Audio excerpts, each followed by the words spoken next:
السلام عليكم ورحمة الله وبركاته.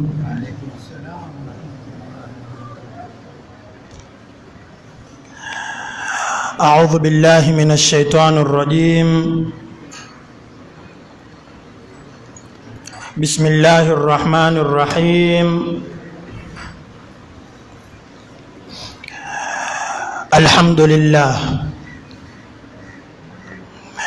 إن الحمد لله نحمده ونستعينه ونستغفره ونستهديه ونتوب إليه، ونعوذ بالله من شرور أنفسنا ومن سيئات أعمالنا.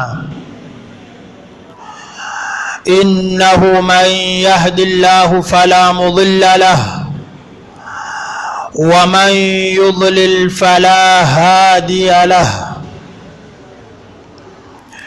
وأشهد أن لا إله إلا الله وحده لا شريك له، وأشهد أن سيدنا محمدًا عبده ورسوله،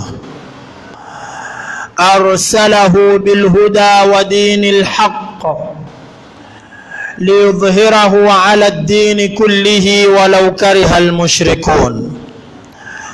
اللهم صل على سيدنا محمد وعلى آل سيدنا محمد، كما صليت على سيدنا إبراهيم وعلى آل سيدنا إبراهيم، وبارك على سيدنا محمد وعلى آل سيدنا محمد، كما باركت على سيدنا إبراهيم وعلى آل سيدنا إبراهيم في العالمين إنك حميد مجيد. Ndugu zangu Waislamu, kwa hakika baada ya kumshukuru Mwenyezi Mungu Subhanahu wa Ta'ala,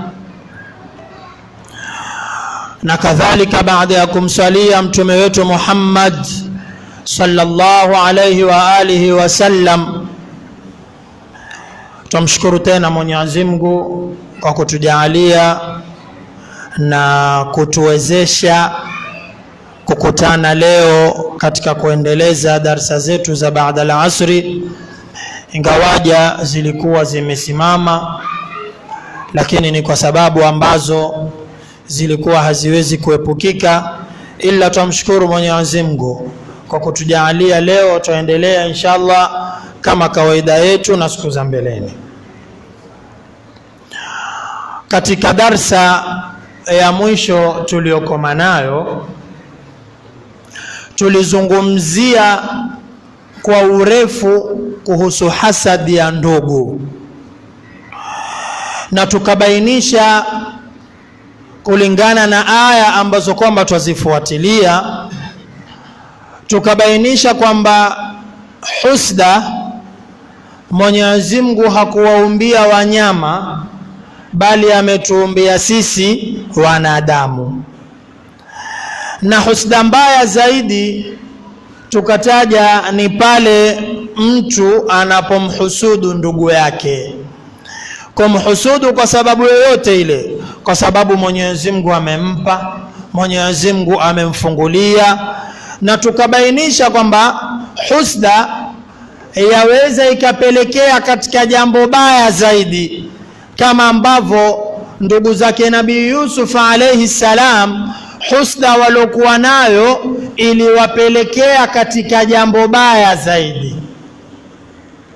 Kwa hiyo tulizunguka kwa kila upande kwa kiasi tulichojaaliwa na Mwenyezi Mungu, tukabainisha kwamba sio kila jambo wewe utaelezea, hata kama unayemuelezea ni ndugu yako. Kuna baadhi ya mambo yatabakia kuwa ni siri yako wewe mwenyewe, kwa sababu si kila kitu husemwa. Naam, haya tulipoyakamilisha, leo tutakiwa tutoke pale tulipokoma tusonge mbele. Na ndugu zake Yusuf alayhi salam, kitu cha kwanza ambacho kiliwapatia hatua ya kuenda mbele Kwanza ilikuwa ni kumuona baba yao hajui anachokifanya, kwamba baba yao haelewi kuwashinda wao. Kimaoni yao waliona kwamba Nabii Yaqub alayhi salam bado hajafanya usawa kwa kule kumpendelea Yusuf zaidi kwa kumpatia mapenzi.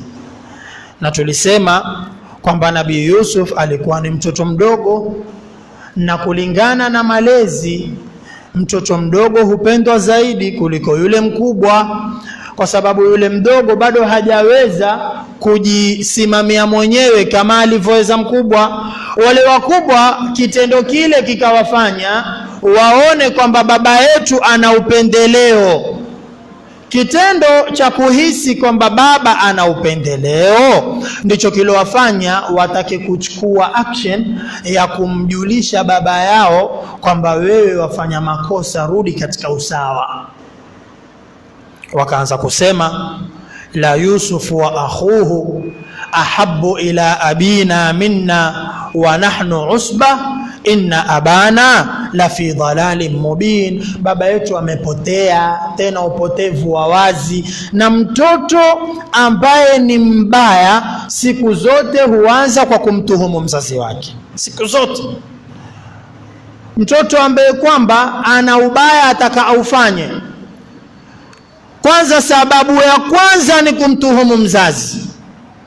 Wewe angalia mtoto wa kileo ambaye ana mabaya yake ataka ayafanye, kitu cha kwanza huwa ni kumfanya babake au mamake hawajui kitu, anayejua ni yeye peke yake. Akishawafanya wazazi hawajui kitu, kilichobakia sasa ni afanye atakalo, kwa sababu wazazi hawajui lolote, wataniambia nini mimi? Na ndio ukaona Mtume sallallahu alayhi wa alihi wasallam amelitilia mkazo jambo la kuwatii wazazi, kwa sababu haiwezekani, haijatokea na haitotokea mzazi kumpendelea mtoto wake mabaya. Haijawahipo kutokea. Kila mzazi huwa akimpendelea mtoto wake mazuri. Sasa yule mtoto ambaye aona babangu huyu anibania, babangu huyu aniwekea mikazo mingi, babangu huyu anizuia mimi uhuru wangu kwenda kutembea, kuzurura, huyu mtoto kitu cha kwanza ni kumuona babake hajui kitu, babake amepotea, ndio apate nafasi ya kufanya lake analolitaka. Na ndivyo walivyoanza hawa watoto wa Nabii Yusuf, watoto wa Nabii Yaqub alayhi salam. Wakasema inna abana la fi dhalalin mubin, baba yetu yuko katika upotevu wa wazi. Wakaamua ni lazima tuweke ushauri, tuzungumze tutamfanya nini Yusuf, ndugu yao tu. Hizi ndio zile husda sasa za ndugu. Sisi ni lazima tuje na mbinu ambayo itatunasua sisi katika hali hii ya baba yetu kututenga, itamfanya baba yetu atupende. Wakaanza kuambiana wao kwa wao, kitu cha kwanza cha kufanya sisi, uktulu Yusufa, tumuweni.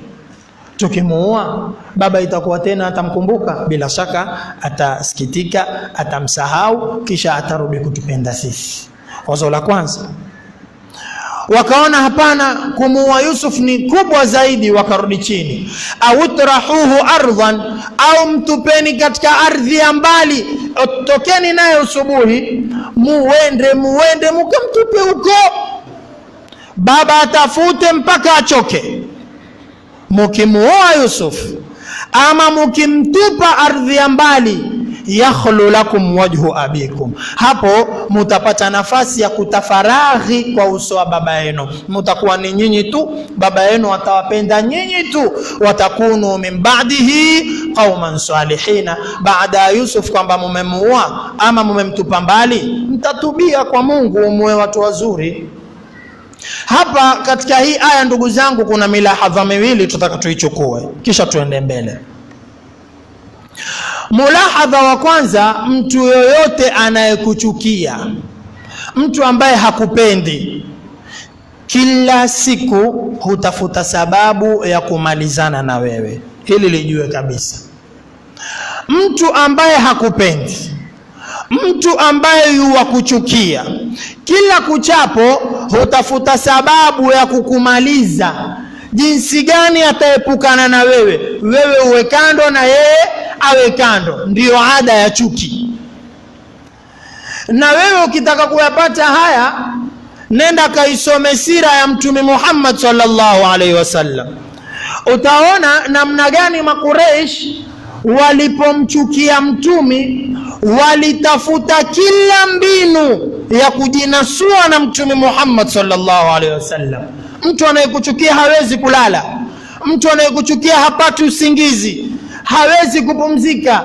Kila kiketi zile chuki zake huwa zamwambia fanya hivi, fanya hivi, fanya hivi. Ndio mwanachuoni wetu Al-Allama Al-Sharif Muhammad bin Sharif Said Al-Bidh, Mwenyezi Mungu amrehemu, katika ile kasida yake ya Kiswahili Tunu Ali aliandika ubeti akasema, ameandika ubeti katika biati zake takriban 58. Ameandika baadhi ya maneno asema, adui wakae angakoma analo lilo. Yani adui wa zamani aliyekuwa akikuchukia hata akakudhihirishia mapenzi, bado chuki anayo pale pale, atajifanya tu yochekachika na wewe, lakini hiyo akutafutia nafasi. Kisha mwisho asema, mashingo ni moto wa yaani mara hufuka. Mashingo ni chuki, yani chuki ni kama moto wa kwenye jaa. Moto wa kwenye jaa utaona kama umezima, ghafla utaona kimeanza kijimoshi kidogo, moto huo warudi tena. Ndio namna chuki ilivyo. Hata anayekuchukia akajifanya kwamba yuwakupenda, huwa bado chuki yake iko pale pale. Sasa walipokuwa wamemchukia Mtume sallallahu alaihi wasallam, walitafuta sababu na mbinu za kujinasua na Mtume. Katika mbinu walizotumia, kwanza tusimuaminini Muhammad. Sisi tukimwamini, hiyo maana yake tumemkubali. Tukimwamini maana yake twampenda. Tusimuaminini Mtume Muhammad, na sisi daima tuwe kinyume chake. Asemalo sisi tusema kinyume, asemalo sisi tusema kinyume. Ndio katika hadithi, yule bwana mmoja alikutana siku moja na Al-Hakam ibn Hisham. Al-Hakam ibn Hisham jina maarufu ni Abu Jahli. Abu Jahli alikutana na bwana mmoja akiitwa Al-Akhnas. Huyo Al-Akhnas akamwambia Abu Jahli, bana, leo hapa tuko mimi na wewe peke tu, hakuna mtu mwingine anayetuona. Hebu niambie ukweli, wala usinifiche kitu. Hebu nieleze, Muhammad ni mtume kweli ama ni mrongo? Ataka kujua. Abu Jahli akamwambia yule Al-Akhnas, maadam umetaka nikueleze ukweli kabisa, mimi nitakueleza. Amwambia, tanaza'na nahnu wa banu Abdi Manafin asharafa, sisi na tumbo la Abdi Manaf, ukoo wa Abdi Manaf, tulikuwa maisha twashindania utukufu, twashindania cheo. Sisi na wao, nani mwenye cheo? Siku zote sisi na wao tuna mvutano, twavutana. Asema, at'amu fa at'amna, wao wakileta wageni wakawalisha chakula, na sisi siku ya pili twaleta wageni twawalisha chakula, kama kuonesha sisi na nyinyi tuko sawa sawa. Asema, wahamalu fahammalna, walibebesha watu mazawadi tunu, na sisi pia tukabebesha. Asema, wa'atau fa'atayna, waliwapa watu vitu na sisi pia tukapeana. Asema, basi ikawa mtindo wetu ni huu, wakinuisha maji twanuisha, wakilisha twalisha, wakitoa zawadi twatoa. Asema, hata idha kunna kafarasai rihanin, paka tulipokuwa namna hii, yani kama wale farasi wawili ambao mmoja atashinda sasa hivi, tumefika namna hii, tuko sawa sawa. Qalu, wao wakatuambia sisi, minna nabiyun yatihi alwahyu minas samai. Jamaa, nyinyi si mashindana na sisi? Basi tumshukuru Mungu, upande wetu Mungu ametoa mtume ambaye analetewa wahi kutoka mbinguni. Sasa Abu Jahli amwambia yule bwana, famata nudriku mithla hadhihi, hebu niambie wewe sasa, sisi tutapata lini kutoa mtume? Tumeshindana katika kila kitu, wanachofanya tufanya, lakini mwisho ametuambia upande wao kumetolewa mtume na Mungu anaeletewa wahi. Sisi tutaweza wapi na sisi kutoa mtume aletewe wahi? Abu Jahli amwambia yule bwana, kwa ajili hii sasa wallahi la nu'minu bihi, wallahi hatuwezi kumwamini Muhammad, hatumwamini hata afanye nini. Ambapo hii ina maana ni chuki za wazi, yani amekubali kwamba mtume Muhammad ni mtume kweli wa Mungu, lakini chuki ya kwamba sisi na wale tulikuwa tukishindana watafaulu vipi wao kina nani mpaka faulu, basi hatuamini. Chuki kawaida, moyo wenye chuki wa kutafutia sababu ya kujinasua na wewe kila wakati. Walipoona kwamba kutomwamini mtumi hakuleti natija, wakaanza kuingilia makabila, yani wale watu ambao kwamba wanakuja katika msimu Maka, mtu ametoka safari amekuja zake Maka, wanamfuata, wanamwambia bana, hapa mjini kuna mtu aitwa Muhammad, mchawi huyo, usimuende, na akisema usimsikize. Wawakanya watu, zile chuki zao wanatafuta kila namna. Mwisho akaona tumfuateni babu yake mtume sallallahu alaihi wasallam, wakamfuata. Wakamwambia Abdul Muttalib, sikiza, sisi tumekujilia hapa, tunataka umwambie Muhammad kwamba sisi tuko tayari kumfanyia atakacho, aseme yeye atakatomfanyie nini. Wanasema mwambie Muhammad, in kana yuridu malan ja'alnahu aktharana malan, ikiwa Muhammad ataka mali, wallahi tutakusanya mali zetu mpaka mwisho wa siku Muhammad awe ana mali kutushinda sote. Ikiwa ataka ufalme, mwambieni tutampa ufalme awe mfalme wetu. Ikiwa ataka cheo, mwambieni tutampa cheo kikubwa. Ikiwa ataka mke, mwambieni tutamuozesha mke mzuri katika Maka nzima. Wakamueleza Abu Jahli babu yake mtume Abdul Muttalib maneno mengi. Abdul Muttalib akaingia ndani kwenda kumshauri mtume, jamaa wamekuja wamesema hivi na hivi na hivi. Mtume sallallahu alaihi wasallam akamwambia Abdul Muttalib, rudi waambie wacha kunipa hivyo vitu ambavyo hata mwingine yuweza kuvipata. Waambie wacha vitu hivyo, hata wakiamua wakaliteremsha jua wakaliweka mkono wangu wa kulia, kitu ambacho hakiwezi kupewa mtu, wakaamua jua hili chukua wewe, nani ambaye aweza kulipata jua? Sasa wao wakalichukua jua wakanipa kitu ambacho itakuwa changu tu.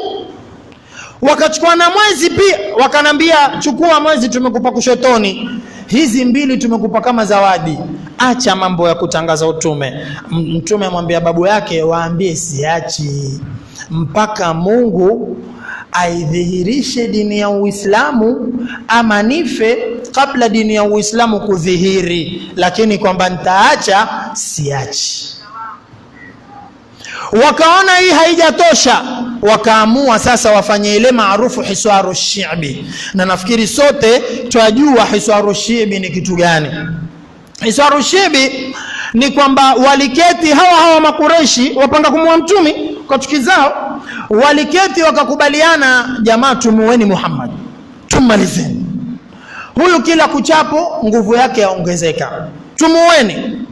Habari katoka upande wa mtumi, walipopata ile habari wakakubaliana haiwezekani, wao ni kina nani mpaka wapange kumuua mtumi. Wakapanga, sisi na sisi tutatoka na Muhammad tukajifiche. Wakatoka wakakimbia katika pango lilikuwa likiitwa Shi'bu Abi Talib, wakaenda wakajificha kwenye pango. Si mtumi peke yake, mtumi na jamaa zake wa karibu wamekwenda kujificha kwenye pango. Mtumi kabila lake wamekwenda kwa sababu ya kukimbilia usalama wao. Na sio kuwa wale wanatafutwa kabila zima yotafutwa Muhammad, lakini waligundua tukimwacha peke yake atamalizwa, wacha na sisi tuingie katika mateso, lakini kwa sababu ya kumnusuru mtume. Walipokimbia wakaenda katika pango, Makuraishi wakajua tukienda kule kutamwaika damu nyingi sana.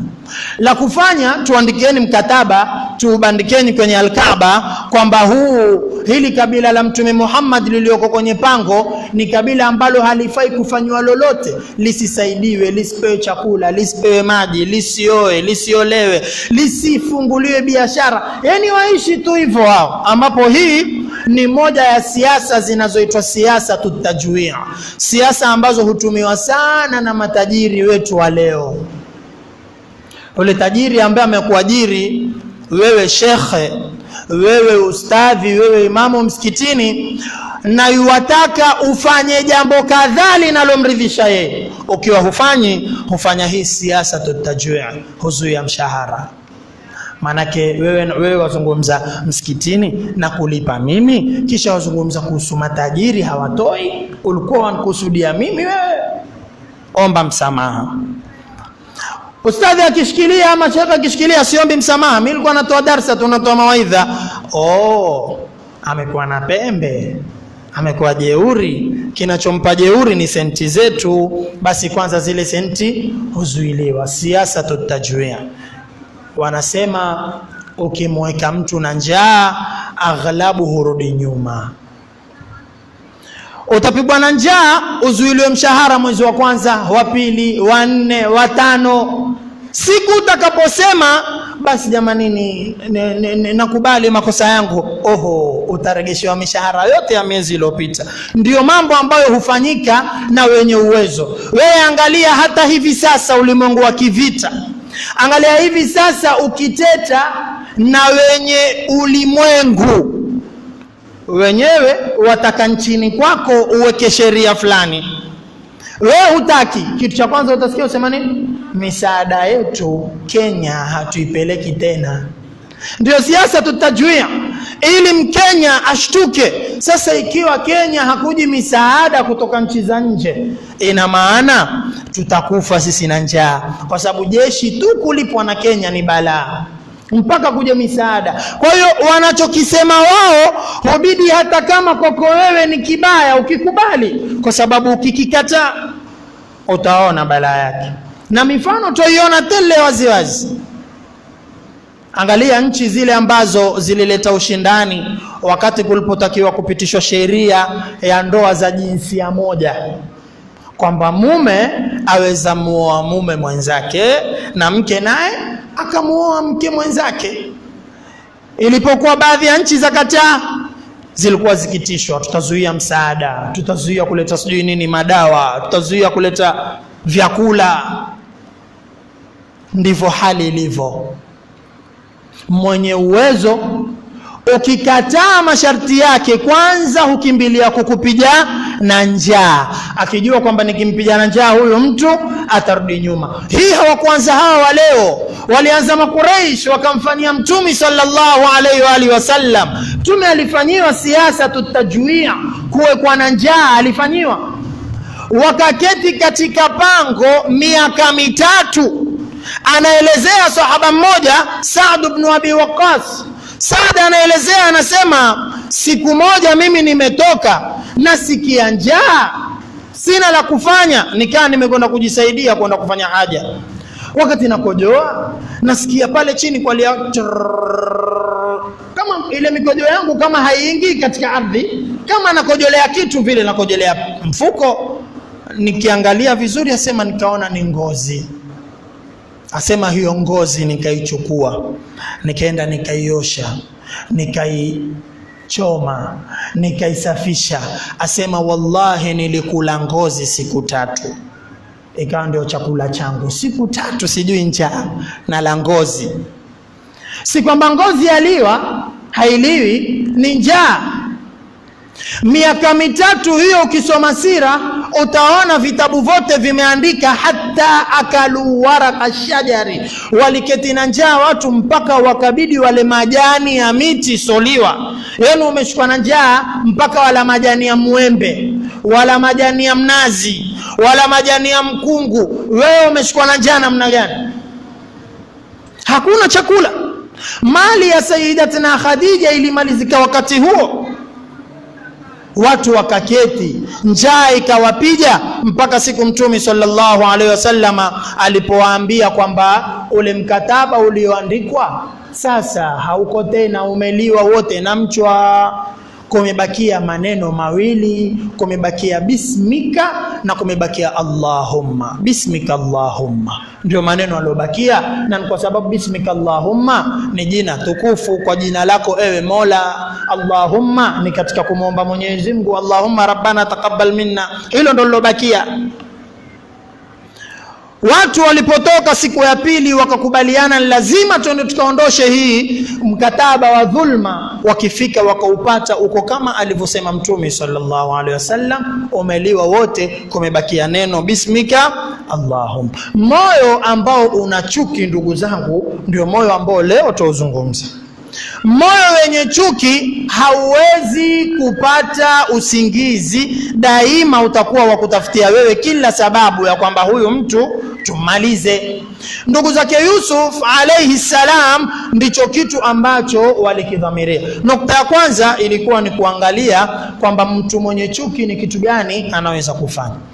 Nukta ya pili ni kwamba hawa ndugu zake Yusuf walidhamiria kwamba sisi jamanini tutatubia kabla hawajatenda dhambi. Wewe angalia katika hatari, mtu yuatia nia ya kutubia kabla hajamkosea Mungu. Yosema nitatubia. Neno hilo nitatubia maana yake yuwajitengenezea barabara ya kulifanya lile dhambi. Mtu yataka kuiba, kisha ajiambia moyoni nitatubia. Maana yake nini? Ni kwamba iba. Ndio maana yake. Mtu yataka kunyang'anya, kisha ajiambia moyoni si utatubia. Maana yake ni kwamba nyang'anya, utatubia. Mtu anayeweka toba kwanza kabla ya dhambi, huwa ni kwamba yualifanya lile dhambi, yualitafutia sababu ya kulifanya. Mtu ataka kuzini, kisha yasema zini, si utatubu kwa Mungu bana, utarudi msikitini, utaswali rak'atayn, utalia, utashika tasbihi. Manake ile toba yuaifanya ni barabara ya yeye kwenda akafanya lile dhambi, kwa kuwa amejiambia baadaye itafanya nini? Tatubia. Na mtu sampuli hii Mungu humnyima taufiki. Mwenyezi Mungu Jalla Jalaluhu humwafikia kutubia mtu ambaye hukosea akalifanya dhambi. Lakini mtu ambaye kwanza huwa ashaweka toba mbele kama njia ya kumruhusu yeye kufanya lile dhambi, aghlabu Mungu hamwafikii kutubia. Aghlabu. Na ndio utaona watu wengi ambao kwamba humkosea Mwenyezi Mungu kwa makusudi, huwa wakijisahau kuleta toba kwa Mwenyezi Mungu Subhanahu wa Ta'ala. Wanaomkosea Mwenyezi Mungu bila ya kudhamiria ndio ambao Mungu huwafikia wakarudi nyuma wakatubia. Yule anayefanya kusudi Mwenyezi Mungu humnyima taufiki. Hawa watoto wa Nabii Yusuf, wa Nabii Yakubu waliambiana muweni Yusuf, ambapo ni dhambi kuua, au mtupeni ardhi ya mbali, ambapo ni dhambi lingine. Kisha wakaambiana mkifanya hayo si mtatubia tu, watakunu min ba'dihi qauman salihin, tutatubia kwa Mungu. Mungu akawanyima kutubia. Mwenyezi Mungu Subhanahu wa Ta'ala atuelezea katika Qur'ani kwamba kwa namna nyoyo zao zilivyokuwa na chuki, wallahi walioyapanga mwisho wakakubaliana kuyafanyia kazi. Mtu ambaye ana chuki, hata ukenda ukamkumbusha kuhusu Mwenyezi Mungu hakumbuki. Waonaje wewe umemshika mtoto mdogo, wamchapa bila sababu, kisha ule mtoto yualia akikuomba msamaha na macho yake yabubuji kwa machozi, kisha wewe uwe bado waendelea kumchapa? Kwa moyo wako huwa namna gani? Kwanza hana makosa, wamchapa kwa maonevu. Pili, yuwakulilia na kukutolea machozi, lakini bado mtu yuendelea kumchapa yule mtoto. Huwa ni chuki ya daraja ya juu hiyo. Ni chuki ya daraja kubwa sana, kwa sababu aliyefanya makosa ukimtia adabu akitoa machozi wamhurumia, na makosa ameyafanya, wajiambia tosha, ameshajua kosa lake, ameshatubu, wamwacha. Ikiwa aliyefanya makosa akitoa chozi wamsamehe, vipi ambaye hana kosa atoe chozi na bado hutaki kumsamehe? Hao ndugu zake Yusuf walipokubaliana kumuua Yusuf si kwamba aliwaambia ni uweni kisha ikawa amewatolea macho, ni uweni, ili kusudi na wao wakaingiwa na ule ujeuri. Angalia huyu mtoto, si tuambia tutamuua kisha tujibu kijeuri, ni uweni. Si kwamba Yusuf alikuwa namna hiyo ndio wao wakaona atumuweni kweli. Hapana, Yusuf aliwalilia, Yusuf aliwarai, lakini bado kwa kuwa nyoyo zao zina chuki. Mtu mwenye chuki harudi nyuma katika jambo lake, akiamua kulifanya harudi nyuma kabisa. Qur'ani yatuambia wakakubaliana kwamba jamanini, twendeni kwa baba, sisi njia nyepesi ya kumpata Yusuf, twendeni kwa baba. Wakamfuata baba yao, wakamwambia ya abana malaka la ta'manna ala Yusuf, kwa nini wewe utuamini kila tukikuomba utupe Yusuf tutembee naye tuzungumze naye? Kwa nini utuamini? Wamuuliza baba yao, wa inna lahu lanasihun, ingawaje sisi twampenda, tutamnasihi, tutamfundisha mambo mazuri, lakini wewe baba wewe utukubali. Waliposema maneno haya walitegea wakati Yusuf yuko hapo, ili kusudi Yusuf amwambie baba yeye mwenyewe, baba niache nende na wao, wakijua baba hataweza kukataa kwa sababu kipenzi chake amesema. Wamwambia baba, mbona utuamini? Kabla nabii Yaqub kuwajibu, wakamwambia tena wao wenyewe, wakamwambia arsilhu ma'ana ghada, baba kesho mlete twende naye, mwache tukatembee naye. Baada ya kumwambia mbona hutuamini tunapokuomba Yusuf, hawakumpa nafasi aseme mimi si kwamba siwaamini, mimi nawaamini, lakini moja, hawakumpa nafasi. Waliposema kabisa wakamwambia kesho tupe twende naye, Yusuf atapumbaa, Yusuf atacheza, na hakuna mtoto ambaye akisikia habari kama hizi ukataa. Mtoto yote hupenda mambo ya furaha. Siku ukiambia mtoto wako nyumbani kama mtoto yasumbua, wewe mwambie kesho tutatoka twende tukatembee, lakini mpaka unyamaze. Usiponyamaza tutembee, atanyamaza hapo hapo, manake ashajua. Kuna yule bwana mmoja alikuwa akitaka kulala, kuna watoto nje ya dirisha lake wacheza mpira, fujo, hapati usingizi, hakulaliki. Kila akijaribu alale hakulaliki, akitoka huwatisha wale watoto, tawachapa nyinyi. Wale watoto ukimbia, akirudi ndani wale watoto hurudi. Sasa ameambiwa kuchapwa, tunataka tumuone akituchapa sasa. Wale bwana akitoka hutoka na neno kali zaidi, nitawavunja maguu. Wale watoto ukimbia, akirudi ndani watoto na wao urudi pale pale, wakaendelea kucheza mpira. Sasa bwana ikawa yafikiria kila siku, mimi ni wafanye nini hawa watoto ili wapate kuenda? Akakumbuka, ni mimi nitoke nicheze nao, mimi nitoke nicheze. Watoto wapenda machezo. Akatoka siku kwanza, akaamua na mimi silali, usingizi wangu na uharibu. Akatoka, watoto wacheza mpira, akamwambia na mimi nataka kucheza na nyinyi. Watoto haya kaingia upande wa timu hii, mpira ukachezwa siku ya kwanza vizuri, watoto wakafurahi, leo tumecheza naye. Mtu wetu ambaye hatupendi ametukubalia tucheze mpira, anacheza mwenyewe pia. Siku ya pili wakija wakacheza tena mpira, akawekeana peremende. Baada ya mpira wote kila mtoto akampa peremende. Siku ya tatu wakacheza tena mpira, baada ya mpira akawa amewatengenezea chakula, ingieni ndani mule. Watoto wakajua sasa yaonekana ule uwanja pale ni uwanja wetu, na baada ya mpira kuna mambo mazuri. Siku ya tatu alipokuja hayuko.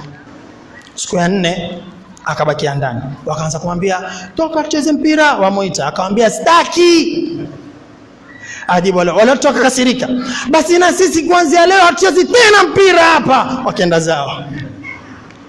Akasema alhamdulillah, Mwenyezi Mungu amewaondosha, wameenda zao wenyewe. Maana ilikuwa kuwaondoa haiwezekani, lakini walipoona wamenyimwa wale machezo, wamenyimwa zile raha zao, wakakasirika, wakaenda zao. Na ndipo mtoto namna alivyo. Mpe nafasi ya kwenda kucheza, wewe ukimwambia jambo lolote la furaha, mbio hatakuudhi siku hiyo. Mwambie leo lala mapema kwa sababu kesho mimi na wewe tutatoka twende mahali fulani tukatembee, atalala mapema. Kuliko ile ukimtisha takupiga, takunini. Ndio ule mtoto huwa kufanya kama makusudi haswa. Hawa walitaja mambo ya machezo kwa baba yao. Wakamwambia baba, Mtume Yusuf na sisi, Yusuf atacheza, Yusuf atapomba. Yale maneno yakamtia Yusuf hamu. Yusuf na yeye akamwambia babake, baba niache nende na wao. Baba akaona kufikia hapa mimi sasa nimezidiwa ujanja. Lakini wale bado nyoyo zao zina nini? Zina chuki. Baba akasema maneno kwa kutaraji kwamba yuwaelezea mapenzi yake kwa Yusuf, kumbe yuwazidisha chuki kwa ndugu zake.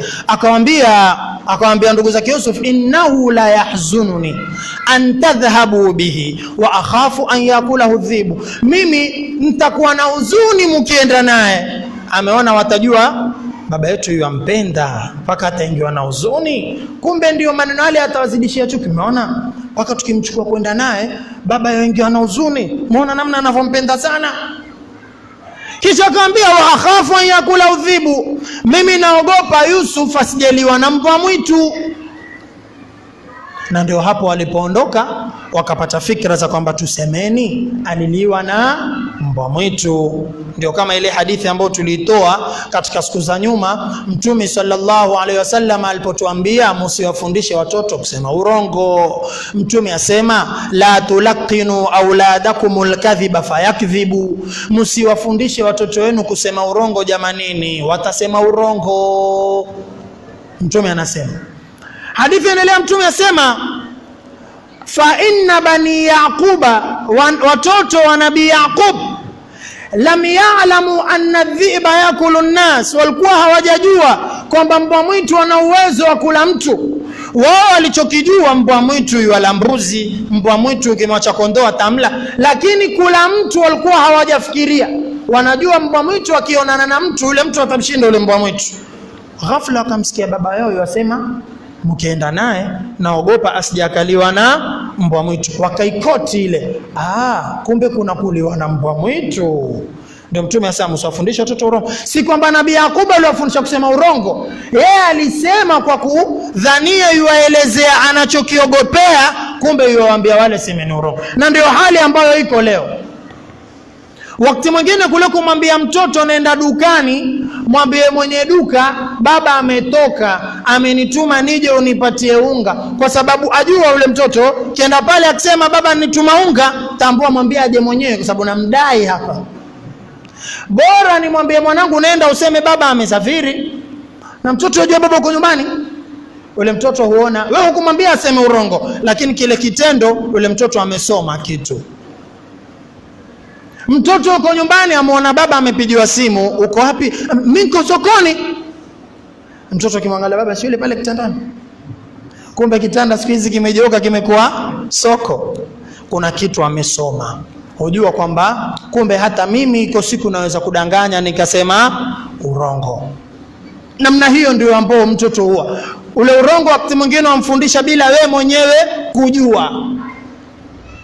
Nabii Yakubu awaambia anachelea an yakulahu dhibu, mwanangu asijakaliwa na mbwa mwitu. Wale ili kumtuliza akamwambia Nabii Allah Yaqub, la in akalahu dhibu wa nahnu usbatun inna idhan la khasirun. Aliwe na mbwa mwitu namna tulivyotimu, basi sisi hatufai. Wengi wote walikuwa watoto 10, wengi wote watoto 10. Ndugu yetu aliwe na mbwa mwitu, sisi basi mazuzu sana, sisi tumehasirika. Manake haiwezekani aliwe na mbwa mwitu. Baba tulia moyo wako. Kama naam, Nabii Allah Yaqub akawaruhusu waondoke na Nabii Allah Yusuf. Qur'ani yatuambia falamma dhahabu bihi, walipoondoka naye, wa ajma'u an yaj'aluhu fi ghayabati aljubbi, wakakubaliana jamanini tumtupeni katika kisima.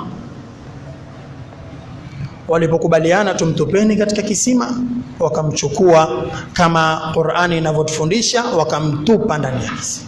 Ndugu zangu Waislamu, hapa pana baadhi ya darsa ambazo tutakaona leo tuondoke nazo. Kuna baadhi ya mafunzo ambao hapa tutakaona tuyazingatie. Ndugu zangu, mtu ambaye yukuchukia, mtu ambaye hakupendi, kadri unavyojitahidi kumfanyia wema, ndio kadri ambavyo yeye hujeuza ule wema akaufanya ubaya. Muhimu hiyo imekaa chuki tu katika moyo. Mwanachuoni wetu Albidhi alikuwa akituambia tariqatuna hubbun wa bughdhun. Mtu kwanza hupenda au huchukia, kisha ndo akatafuta sababu. Mtu aweze ikawa akupenda tu, kisha ndo akatafuta sababu. Mimi nikiulizwa nampendea nini, niseme nini? Ndo akasema nitasema nampenda kwa sababu 1, 2, 3. Zile sababu amejenga tu baadaye, lakini mwanzo, tangu mwanzo alikuwa yakupenda. Anayekuchukia au amekuchukia tangu mwanzo, kisha utafuta sababu. Je, nikiulizwa mbona wamchukia, niseme nini? Ndo aanza kutafuta sababu, nitasema hivi, nitasema hivi, lakini tangu mwanzo alikuwa yakuchukia. Mtu ambaye kwamba hakupendi, siku ukiamua umpelekea zawadi. Mtume ametuambia tahadu tahabbu, pelekeaneni zawadi mtapendana. Ukiamua umpelekea zawadi pia ngamo mtapendana. Humwambia yule rafiki yake yule wa karibu, mwambia ona ataniletea mimi zawadi. Anawazimu sana yule, aona akiniletea hii zawadi mimi nitampenda. Wallahi simpendi. Kile kitu kizuri au kifasiri vibaya. Ukimwalika iftari pia aweza kusema acha nialika iftari, aona mimi wale kuuliwa na sumu kirahisi. Kile kitu unachojitahidi wewe kukifanya ili kusudi muelewane, kwa sababu kuna chuki katika moyo, ile chuki haiwezi kuondoka. Ndio ukaona wewe unapolifanya jambo usiangalie mtu, muangalie nani? Mwenyezi Mungu Subhanahu wa Ta'ala, kwa sababu huwezi kupendwa na kila mtu, hata kama wewe nani. Nabii Allah Musa alayhi salam alimwambia Mwenyezi Mungu, ya Rabbi, na kuomba ujalie waja wote wanipende. Mwenyezi Mungu akamwambia Musa, sahau, haiwezekani. Akamwambia, singependwa mimi kwanza nilowaumba? Mimi nilowaumba Mungu, kuna watu hawanipendi, kuna watu wanishirikisha, kuna watu wasema sijui nimezaa na mtoto na nini, hawanipendi kamwe. Utapendwa wewe? Kwanza ningependwa mimi Mola wao, na hakuna mwenye kupendwa. Wanasema ridha nasi ghayatun la tudrak, kuwaridhisha watu wote ni kitu ambacho kwamba huwezi. Lakini Mtume sallallahu alaihi wa alihi wasallam akatufundisha, akatuambia innakum lan tas'u nasa biamwalikum, hamwezi kumpa mtu pesa ukagawanya mali zako zote watu wakupende, hata kama una mali namna gani. Gawanya mpaka ufilisike. Alikuwa yakuchukia vile vile, hakupendi tu. Mtume asema fasauhum bi akhlaqikum, basi jamanini, ikiwa mali zenu hazitawafanya wawapende, tabia zenu wanaweza kuwapenda kwa sababu ya tabia zenu. Mali yako hata ukagania watu wangapi, watu 10, uwape hao watu 10 tu, si dunia nzima, 10 tu wakupende. Ambaye hakupende. Hata ukamwambia bana ninakupa kila kitu changu, mimi nirudi ni wewe uwe mimi, hakupendi. Mtume asema lakini tabia zenu. Hizi nyoyo ambazo kwamba zina chuki, ndugu zangu, ni nyoyo mbaya sana. Maal asafi shadid, ulimwengu wetu wa leo tumezungukwa na wanaotuchukia zaidi ya wanaotupenda. Masikitiko makubwa. Kwanza tumezungukwa na chuki za Waislamu kwa Waislamu. Kabla ya kuja chuki ya wasiokuwa Waislamu kuwachukia Waislamu, kwanza sisi kwa sisi hatupendani. Katika masikitiko makubwa ni haya. Basi vinavyotufanya tukachukiana ni nini? Vinavyotufanya tukachukiana vitu vidogo vidogo. Yule akiswali pale yualeta kunuti, yule simpendi. Huyu anaeleta kunuti na yeye yasema yule akiswali kule haleti kunuti, simpendi. mambo madogo ambayo hayakuwa ni yawe sababu ya sisi kutoelewana kamwe, bali yalikuwa yawe sababu ya sisi kupendana haswa. Ile kwamba wewe umeshika njia na mimi nimeshika njia, ilikuwa ndio sababu ya mapenzi. Tulizungumza siku moja katika khutba ya Ijumaa hapa kwenye mimbari hii ya Masjidul Marwa, tukasema kama namna Mwenyezi Mungu alivyotujalia na sura tofauti, hufanani na mimi, sifanani na wewe, kila mmoja ana yake, basi kadhalika hatuwezi kuwa wamoja katika kila kitu mtu atapenda upande wake. Kwa ajili hiyo tusameheaneni, yale ambao kwamba tumekhtalifiana tusameheaneni.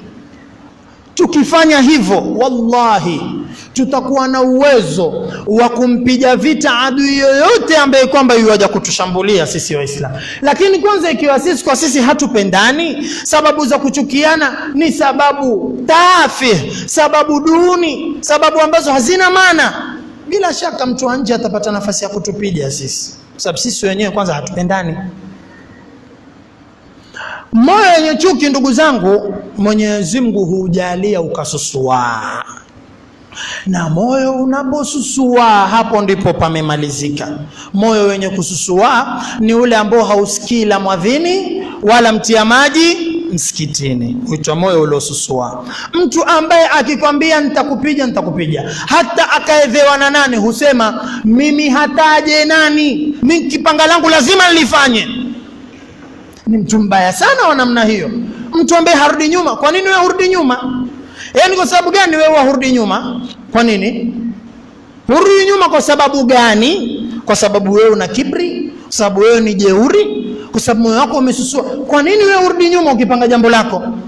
Ukishasema ndani ya nyumba, ikiwa ni baba ndani ya nyumba akisema huyu hali, basi hata mama amlilie namna gani, msamehe huyu mtoto, hamsamehe. Kwa nini urudi nyuma? Mambo ambayo kwamba huleta picha mwisho wa siku kwamba huyu mtu alikuwa na chuki. Moyo ukiwa na chuki, mwisho moyo ule ususua. Angalia katika Bani Israila, nenda kasome katika surati al-Baqara.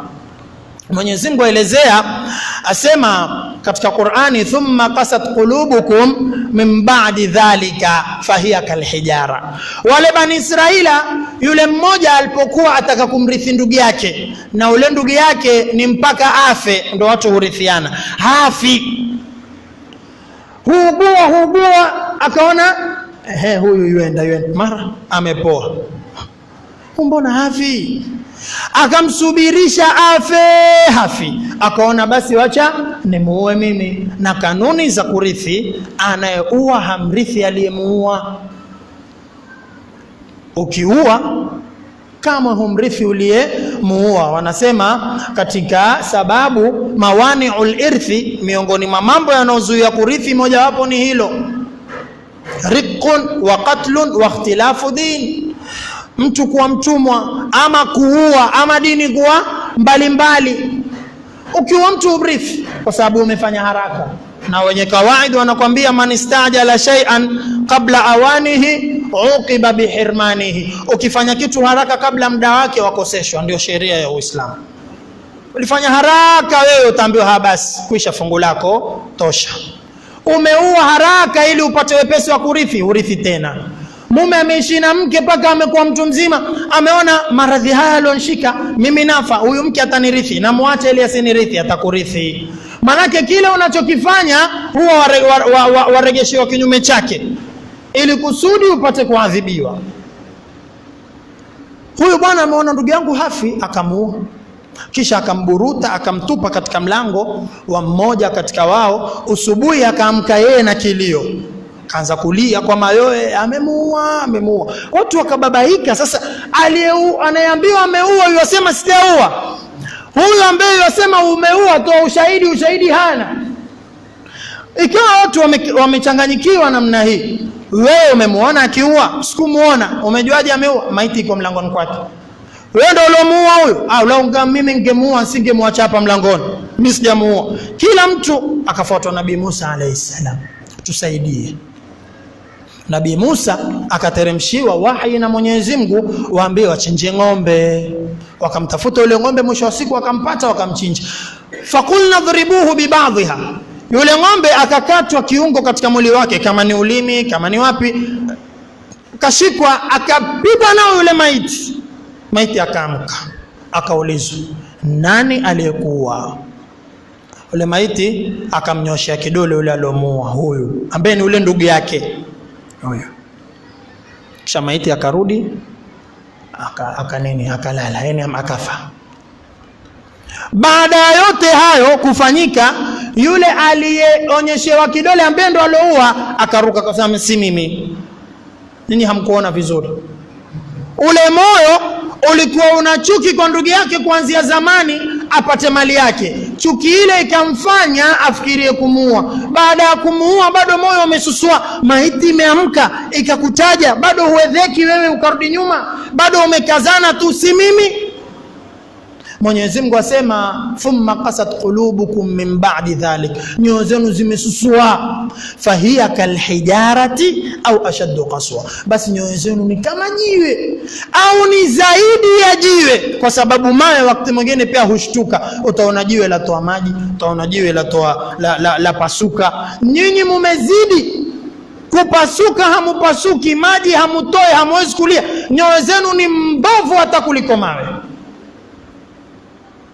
Ule mtu ambaye kwamba moyo wake una chuki, kisha mwisho wa siku Mwenyezi Mungu humjalia moyo wake ukasusua namna. Na wanazuoni wanatuambia kwamba kususua moyo si lazima pia moyo uwe na chuki.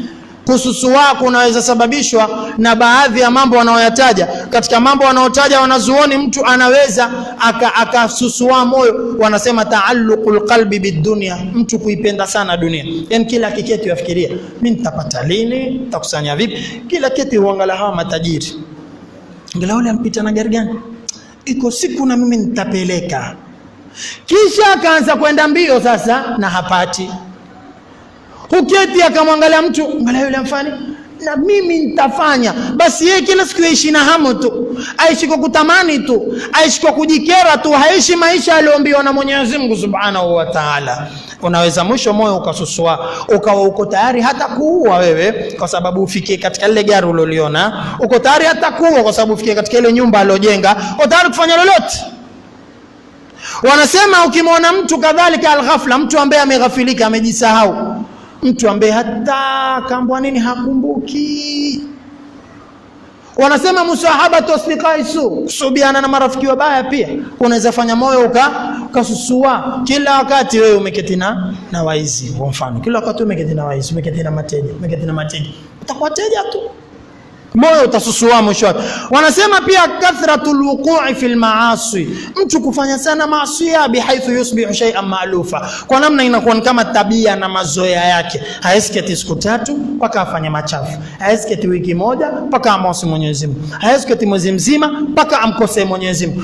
Moyo ule mwisho ufika mahali ukasusua. Wanasema pia kadhalika al-ishtighalu bima yufsidu al-qalb, mtu kujishughulisha na mambo yanayoharibu moyo kila wakati.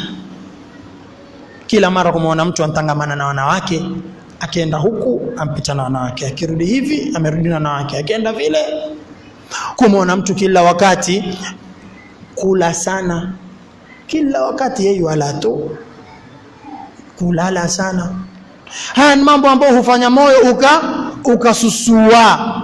Na mwisho anasema pia kusikiliza nyimbo mbaya hizi za kinini, fanya moyo ukasusua.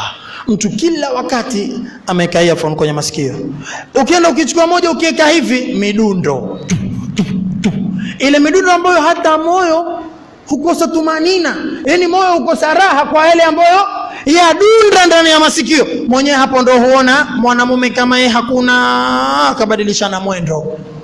Wanasema mwisho yale manyimbo mtu anasikiza umfanya moyo wake ukafanya nini, ukasusua, kwa sababu zile nyimbo hazina message nzuri. Hakuna, kwanza hasa hizo za siku hizi, na sote twazisikia. Hakuna mtu ambaye atasema mimi sizisikii wakati yuishi huku kwetu. Kama yuishi Arabuni akisema sizisikii ni ukweli, lakini huku utazisikia, kama si kwa hiari basi kwa lazima. Utapanda matatu, mwisho wa siku utasikia. Hizo ni mbaya zaidi katika kuharibu watoto wa leo. Maovu mingi ambayo hivi sasa yafanyika yachangiwa na nyimbo. Hizi nyimbo zina mchango mkubwa katika kuharibu, tena mchango mkubwa sana, kuharibu vijana na kuharibu jamii. Utatembea, utapishana na mtoto yuwaikariri nyimbo, wallahi lau ingelikuwa ni aya katika Qur'an, basi ingelikuwa mtoto wa maajabu.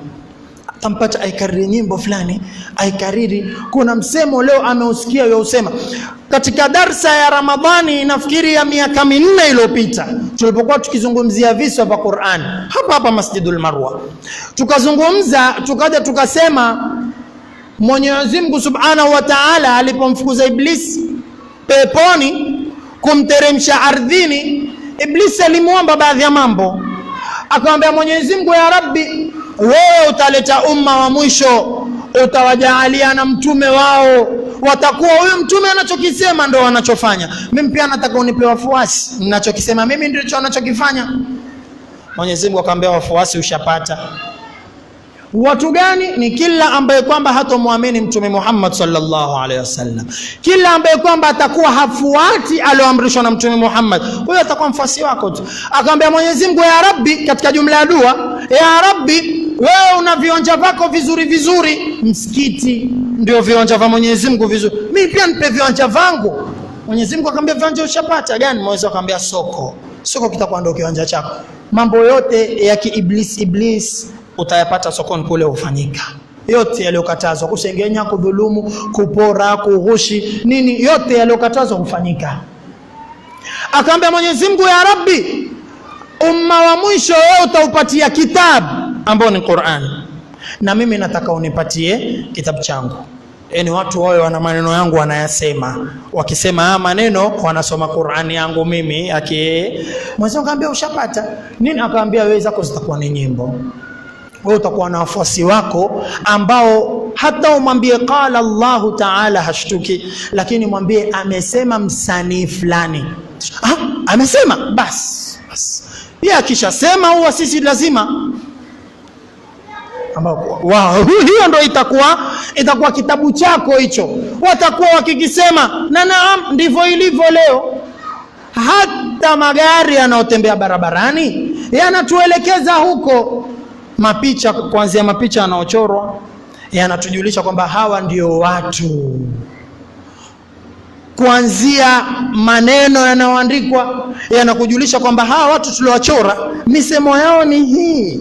Angalia maneno haya yanaandikwa kwa Kizungu, kwa sababu kiandikwa Kizungu huwa kama kwamba ile aya imeongezwa yeni ule utamu mara 4. Kizungu amesema Kizungu, huonekana kana kwamba yeye amesema sijui kitu gani, amesema nini, akisema lolote, lakini basi tu ile ionekane kwamba haya maneno yana uzito. Aliyosema ni msanii wa kutoka Amerika, tena aliyasema kwa lugha ya Kizungu bwana.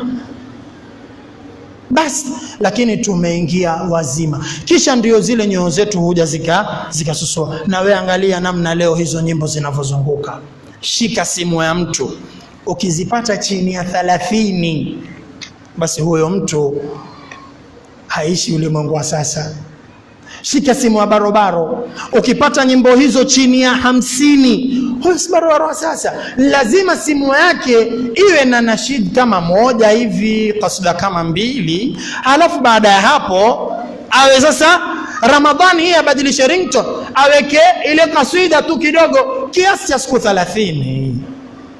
Ramadhani kiisha arudi kule aanze kuweka mpaka ukiwa ndani ya swala simu ya mtu ikilia, msikiti mzima huo umeingia taharuki, msikiti mzima.